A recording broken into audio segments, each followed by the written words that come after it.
A lot of scrutiny of vaccines recently, specifically childhood vaccines. There's been a lot of news about, is there a connection with autism, for example? What do you make of all that? Dr. Wakefield wrote a paper about this saying that he thought there was a connection. And there was lower vaccination rates as a result for a period of time in Britain than the United States. What are your thoughts? Well, Dr. Wakefield has been shown used absolutely fraudulent data. He had a financial interest in some lawsuits. He created a fake paper. The journal allowed it to run. All the other studies were done, showed no connection whatsoever, again and again and again. And so it's an absolute lie that has killed thousands of kids, because the mothers who heard that lie, many of them didn't have their kids take either pertussis or measles vaccine, and their children are dead today. And so, the people who go and engage in those anti-vaccine efforts, they kill children. And they said he had lied about studies he did linking the one particular vaccine to autism. And then I remember reading it a year ago, and there was no proof. It was just basically no facts. And then they kind of resuscitated it in the last few months, because national polls show that people completely don't trust the vaccine makers now because of all the latest fiascos. And again, they came out and said he's been discredited. But now ABC News and others have had to run the headlines that Dr. Wakefield is actually the one who deserves a apology. Dr. Wakefield demands retraction from the British Medical Journal after documents prove innocence from allegations of vaccine autism data fraud.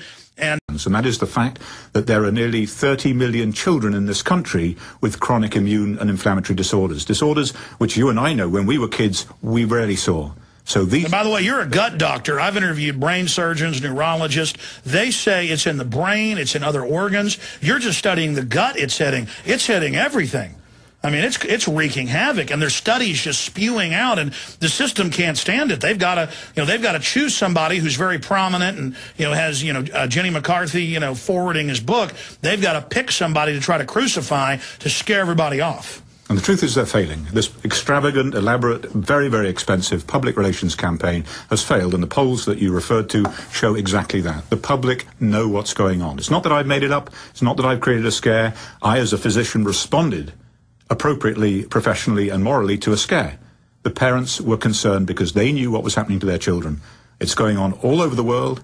Saudi Arabia, 20 years ago, there were no children with autism. Now there are over 45,000 children with autism. Where have they come from? Where have these children come from? And then the media spins it and says it's overdiagnosis. You don't go from 1 in 2,000 a decade ago to, what, 1 in 55 in boys, 1 in 96 with both sexes? Or what are the numbers, doctor?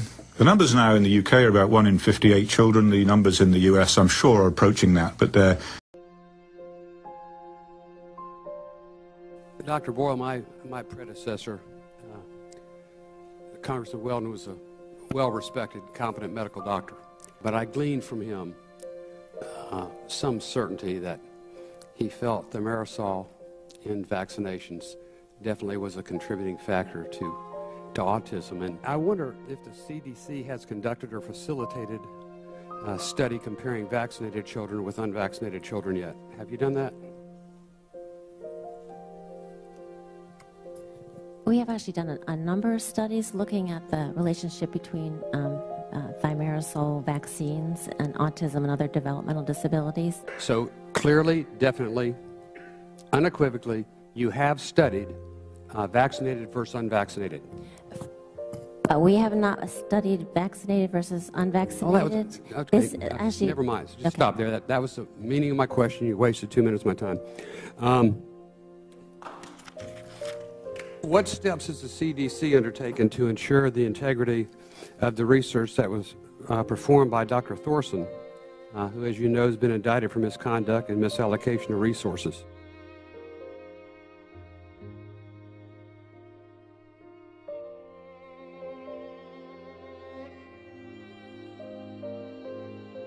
Dr. Thorson, who was a co-investigator on a couple of studies that came out on autism, was really just one investigator. Have you gone back to validate the variety of studies he participated in?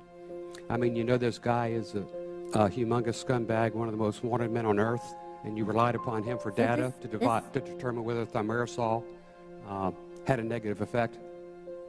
So 2 studies don't conclude a body of work. The fugitive doctor had been involved in a couple studies with CDC, and I have information here that he was involved in 21 of the 24 studies. And I would like to submit that to the record, Mr. Chairman. Without objection, so ordered.